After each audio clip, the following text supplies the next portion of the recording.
हरे कृष्णा। श्रीमती तुलसी महारानी परम भगवान श्री विष्णु की अत्यंत प्रिय है। वैष्णव जीवन में ऐसे कई अवसर आते हैं जो हमें केवल शारीरिक नहीं अपितु आध्यात्मिक रूप से भी पुष्ट कर देते हैं। तुलसी जल दान उन्हीं अनुपम अवसरों में से एक है। प्रत्येक वर्ष वैशाख मास में ये तुलसी जल दान किया जाता है। तो चलिए आज के इस वीडियो में जानते हैं कि आखिर ये तुलसी जलदान क्या है, उसका महत्व क्या है, यानी वो क्यों करना चाहिए और उसे किस प्रकार कर सकते हैं। अगर आज का वीडियो अच्छा और उपयोगी लगे तो हमारे व्हाट्सएप कम्युनिटी ग्रुप से जुड़ जाइएगा। उसका लिंक नीचे डिस्क्रिप्शन बॉक्स में दिया गया है। तो चलिए आज का वीडियो आरंभ करते हैं। हम सब जानते हैं कि तुलसी देवी कोई सामान्य पौधा नहीं है, अपितु वे भगवान श्री कृष्ण की परम प्रिय वृंदा देवी का स्वरूप है। जब जब भगवान इस पृथ्वी पर अवतरित होते हैं तब तब उनकी सेवा में तुलसी देवी भी एक पवित्र पौधे के रूप में प्रकट होती है और यही कारण है कि वृंदावन को वृंदा यानी तुलसी देवी के नाम से पुकारा जाता है। तुलसी जल दान की विधि विशेष रूप से वैशाख मास के पुण्य समय में की जाती है।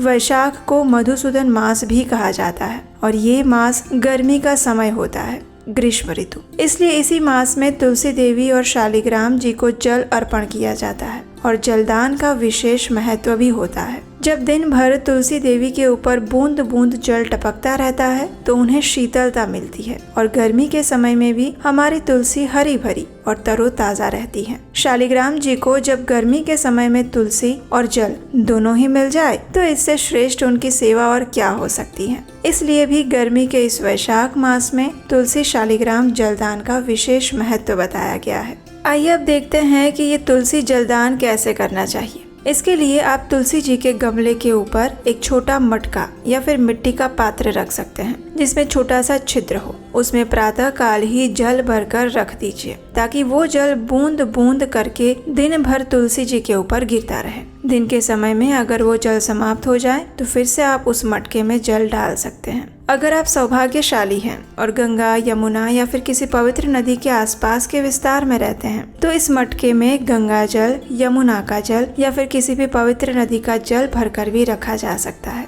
ये सबसे श्रेष्ठ होगा। अगर ये आपके लिए संभव नहीं है तो आप मटके के जल में एक बूंद गंगा जल भी डालकर रख सकते हैं। ऐसा करने से भी आप प्रतिदिन गंगा जल द्वारा तुलसी देवी को सींच सकते हैं। कई स्थानों पर ऐसी व्यवस्था की जाती है जहां घर में या मंदिर में तुलसी जी का पौधा रखा जाता है और उसी में शालिग्राम जी को स्थापित किया जाता है आसन के ऊपर और उन्हें इस प्रकार रखते हैं जिससे कि ऊपर मटके में से गिरने वाली पानी की बूंद शालिग्राम शिला और तुलसी जी दोनों के ऊपर समान रूप से गिरती रहे। जल भरने के लिए आप मिट्टी का छोटा सा मटका ले सकते हैं और किसी धातु का घड़ा भी ले सकते हैं। इसके लिए कोई स्वच्छ बर्तन या पात्र भी लिया जा सकता है। लेकिन ध्यान रहे, अगर आप धातु या कोई बर्तन ले रहे हैं और अगर उसे धूप में रख रहे हैं तो वो जो पानी गिरेगा वो गर्म पानी हो जाएगा। इसलिए प्रयास करें कि मिट्टी का बर्तन रहे तो ज्यादा अच्छा है। और इस पात्र या घड़े में जो छेद किया जाता है वो उतना छोटा ही किया जाए जिससे मात्र एक एक बूंद ही पानी की उस पर गिरे।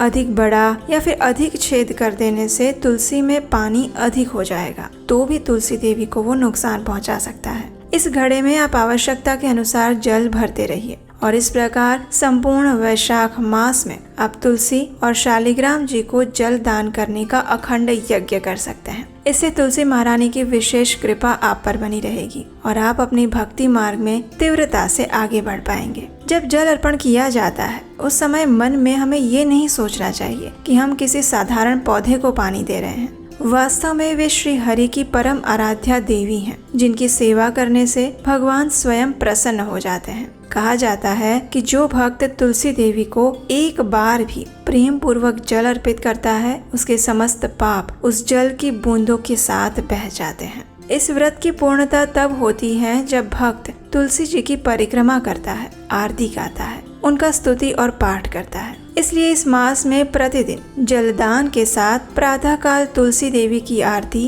पूजा और प्रदक्षिणा भी अवश्य करें। उनके साथ शालिग्राम जी की सेवा करने से पुण्य और भी प्रबल हो जाते हैं। तुलसी देवी और शालिग्राम का संयोग भक्ति की उस अग्नि की तरह है जो आत्मा को निष्कलंक बनाकर भगवत चरणों में अर्पित कर देता है। तुलसी जलदान केवल एक दिन का अनुष्ठान नहीं है, अपितु ये जीवन भर चलने वाली भक्ति परंपरा है जिसे विशेष रूप से हम वैशाख मास में करते हैं। और ये कार्य हमें अपने छोटे से अस्तित्व को ईश्वर की असीम कृपा में विलीन करने का अद्भुत माध्यम प्रदान करता है। तो ये थी इस वैशाख मास में तुलसी जलदान करने की संपूर्ण विधि और उसका महात्म्य। इसलिए अगर आपके लिए संभव है तो इस वैशाख मास में आप भी अपनी क्षमता अनुसार तुलसी शालिग्राम जल दान अवश्य कीजिएगा। अगर आपके घर में शालिग्राम जी नहीं है तो आप मात्र तुलसी देवी को भी जल दान कर सकते हैं। अगर आपको आज का ये वीडियो अच्छा लगा है तो चैनल सब्सक्राइब कीजिए, लाइक कीजिए और बाकी लोगों को भी भेज दीजिए, शेयर कीजिए,